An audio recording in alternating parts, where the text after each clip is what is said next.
আসসালামু আলাইকুম। সবাইকে আমার পক্ষ থেকে ঈদের শুভেচ্ছা। নদীর পানি দ্বারা পাতা টানা। তো নদী দেখা যায় যে নদী পানি একটা জায়গায় এরকম পাক খায়। নদীর পানি একটা জায়গায় পাক খায়। নদীর পানি ওই দিক থেকে আসে, উজান দিক থেকে আসে, ভাটির দিকে চলে যায়।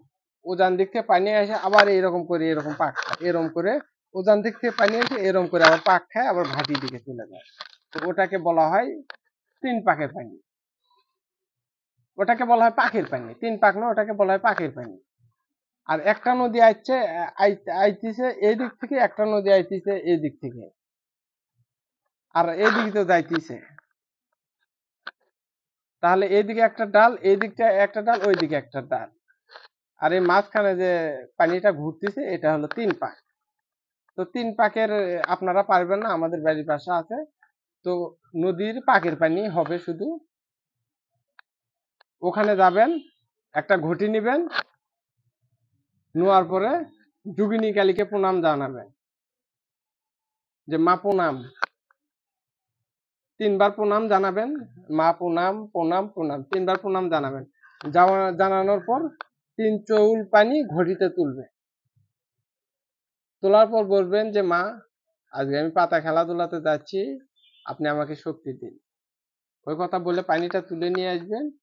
নিয়ে আসার পর আমার ইউটিউব চ্যানেলে পাতা খেলার ভিডিও দেওয়া আছে, তো ওখান থেকে আপনারা প্রত্যেকটা মন্ত্র তিনবার করে পাঠ করবেন। করার পর ওই পানিতে ফুঁক দিবেন। ধোয়ার পর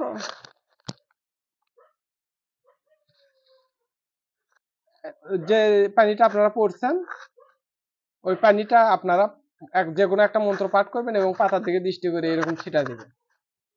তারপর দেখুন ওখানে কি হইতেছে। আপনারা দেখুন ওখানে কি হইতেছে, পাতা খেলা কি, ওখানে কি হইতেছে আপনারা দেখলেই বুঝতে পারবেন। আপনারা একটা গ্রুপে 10 জন লোক আছে, 10টা লোক আছে, অথবা আপনি একলা খেলাধুলা করেন। আর যদি 10 জনের ভিতরে খেলাধুলা করেন, 10 জনের কাছে পাতা আসবে না, শুধু আপনার কাছে আসবে। তো আমি দিয়ে দিলাম, আপনারা করুন। সবাই ভালো থাকুন, সুস্থ থাকুন। আসসালামু আলাইকুম।